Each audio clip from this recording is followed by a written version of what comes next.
Welcome to the next episode of VCF Breakroom Chats. My name is Jay Tontakudi. I'm a product marketing manager in the VCF division here in Broadcom. My focus is vSphere Kubernetes Service. In these breakroom chats, we bring VMware experts, customers, and partners to talk about solutions, technologies, trends, and any topic that is of importance to IT practitioners. Joining me in this episode today is Jeremy Wolf, who leads the product management efforts in private cloud consumer experience. Welcome to this episode, Jeremy. Hey, thanks, Jay. Happy to be here. Looking forward to talking about the supervisor. Exciting. So, as you all know, VCF 9.0 has been shipping since June. In this episode, we are going to talk about simplifying operations and making platform operations easier with the vSphere supervisor and the enhancements that we have brought to the table with VCF 9.0. So let's get started.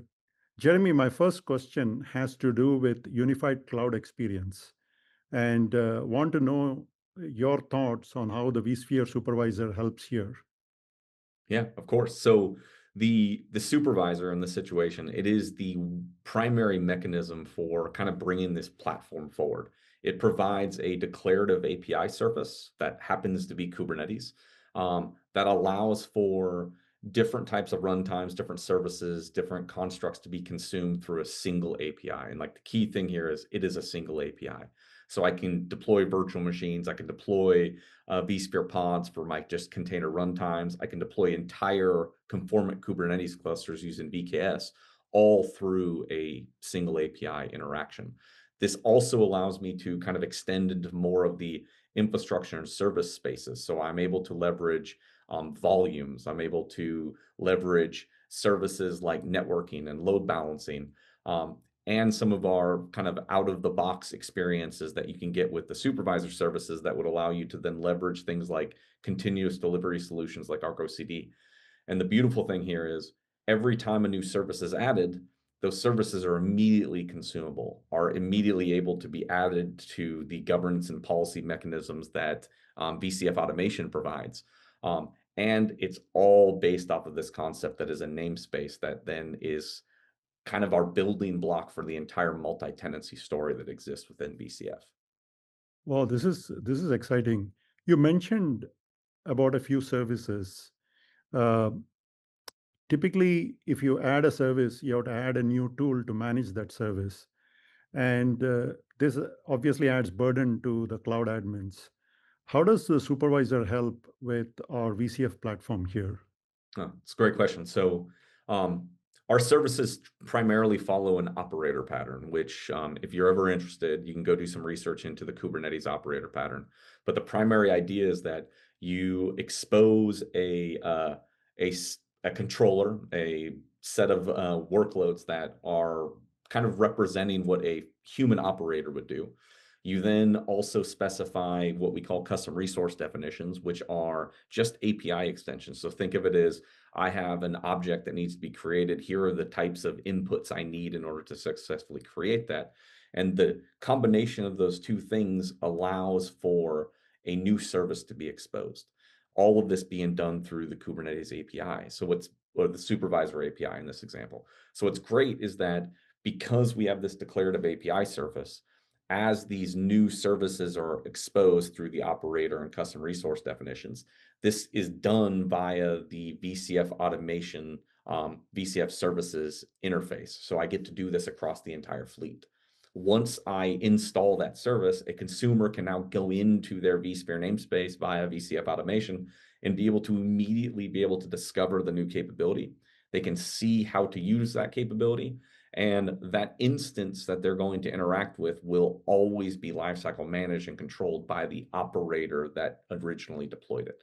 So this is all about extending the capabilities that a VI admin, a provider admin is going to do, but using this operator pattern so that we don't have a lot of new tools that are required. And instead, it's always done through this same interaction point. And you can see this in action because when you deploy Argo CD as an example, Argo CD will automatically be able to deploy all of these resources through this single interaction point. Well, so you touched on multiple things. You talked about the ability to abstract the underlying infrastructure, the extensibility that supervisor brings to the table for the platform. This also means that organizations can deploy a lot of different workloads across different departments, different projects.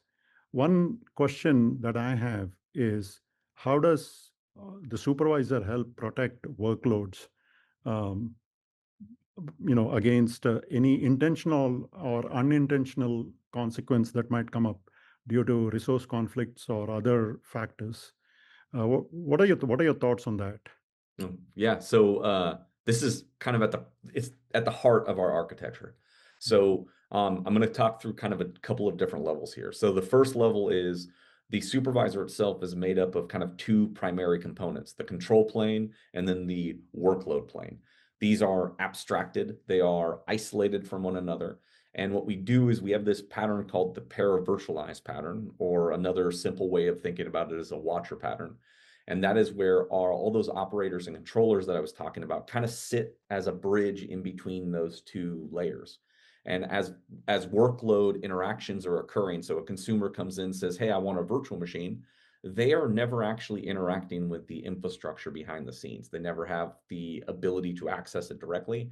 Instead, they put a request forward in the form of a desired state request, and then these controllers that are watching for those requests will then go facilitate through privileged models into the control plane management plane the actual request and the infrastructure. And so they act as this kind of facilitator between them. So that's kind of the first layer. Then we have the vSphere namespace. The vSphere namespace, like I said before, it is the kind of smallest building block for our multi-tenancy story. What happens in a vSphere namespace is we're going to, this is where we're going to assign users. So the users who have access to the infrastructure get access to namespaces. We attach different policies and governance controls. So this is in the form of like, what can I do? How much can I do? What roles do I have? But also gets into kind of a little bit more detail around what type of content am I able to consume in the form of virtual machine images. Can I use this version of Ubuntu versus this other one? What kinds of Kubernetes versions can I utilize? And then kind of goes into more of the infrastructure space of like, how much compute am I allowed to consume? How much memory, how much storage, and so on. But then there's another interesting thing that came in 9.0, and that was kind of the final building block to take this namespace into a true multi-tenant component, and that was the networking piece. What we needed is we needed some way to isolate the network constructs, but make it so that it is still a consumable object. And this is where the virtual private cloud or VPC constructs come from. So a VPC gets attached to my namespace, and now I have this network boundary that just automatically exists that is directly tied to the north, south, east, west capabilities that NSX is providing, but in a manner that is consumable through subnets and routable concepts that align with the way the public cloud does it. Well, that's interesting. So, from a cloud consumer perspective, you really don't have to understand a whole lot about the network constructs, but you are able to bring that isolation all the way to the network layer. So, truly, in many ways, it's a frictionless experience from a cloud consumer perspective, from what I see. So, this is really fantastic. One more question, perhaps the last one I have, has to do with the fact that the supervisor is the control plane for VCF. It is a fundamental building block, right, of our solution. Do you need a whole lot of planning to get the supervisor up and running with our solution? What are your thoughts? No, so we've spent a lot of time trying to make the supervisor easier to consume. Our ultimate goal is we want the supervisor to be no different than vCenter, no different than vSphere. We just want it to be everywhere because we believe that having this declarative API surface is critical to the success of customers and their ability to consume. Mhm. So what we've kind of done in the 9.0 timeframe, one key thing is we actually made it so that the vSphere, the supervisor enablement process, is now part of the workload domain creation flow.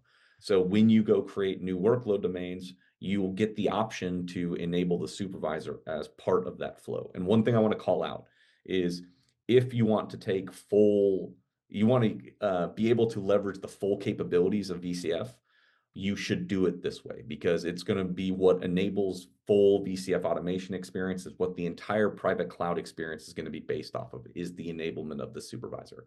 And I'll remind you, like, though there are some potentially difficult steps here that some folks are not familiar with from like a networking perspective, this is a one-time investment. You do it once, just like you do it once for vCenter, you do it once for your vSphere hosts. Um, but you get the benefit of having this private cloud going forward. And if you want to kind of go down a more a simpler route to do some exploration here, we do have what we call the simple or easy supervisor deployment model, where you can go activate the supervisor on an individual vSphere cluster. It will come up in a very minimal footprint with very minimal, I think, 5 or 6 inputs. And you'll immediately be able to start to interact with the supervisor capabilities. And the beautiful thing here is this is very much a modular deployment. So you can actually make adjustments to that deployment as kind of a day two operation to add additional capabilities. Some examples of those things would be the separation of the workload and management network, because in this easy supervisor, we're just going to use a shared one because we want to make it simple. So you can split it. You can add a load balancer to it, which would be our foundation load balancer. You can then go a step further and go from 1 supervisor control plane VM to 3 supervisor control plane VMs to get additional control plane availability. And finally, you can always go even a step further and add workload zones by adding additional vSphere clusters to a supervisor so that those vSphere namespaces have access to more availability and more compute infrastructure. One final point that I wanted to bring up and get your thought. You mentioned about a separation of management plane and the workload plane, so to speak, right? What about upgrades to the supervisor? Does it have an impact on the other services that are running on the platform? That's a good question. So, upgrade to the supervisor, like we have done a couple of things here. So, one thing we did is we tried to separate it from vCenter specifically, so that it becomes a separate upgrade operation when required. It doesn't have to be like, but we want you to have the flexibility there. So we have asynchronous supervisor delivery, which will allow you to consume new versions of the supervisor without the need to upgrade your infrastructure. When you're doing the upgrade, this upgrade does not have any impact on the workloads that are running there. It has no impact on the services that are running there. And that is because the services that we're running are also running in kind of this asynchronous mode where they are individually managed. They can be upgraded through the same process, but generally they are things that are lifecycle managed on their own because we want those control points to be able to be leveraged and controlled by the admin, by the provider, and ensure that the consumers are getting the capabilities that they need. No, this is fantastic. A lot of good features in VCF 9.0. And inherently, the way the supervisor is built, it does lend itself well for simplified platform operations, while at the same time providing both the cloud consumers and the cloud admins a unified experience. Jeremy, thank you very much for joining me in this episode. Yeah. Thanks for letting me come talk to you, Jay. And I'm looking forward to bringing more awesome topics on the vSphere I'll supervisor going forward. So, I'll take you on that thought. If you joined this episode, if you enjoyed this episode, join us in the next one. This is your host Jay Tontakudi with Jeremy Wolf signing off. Have a good day, good evening, cheers, and bye for now.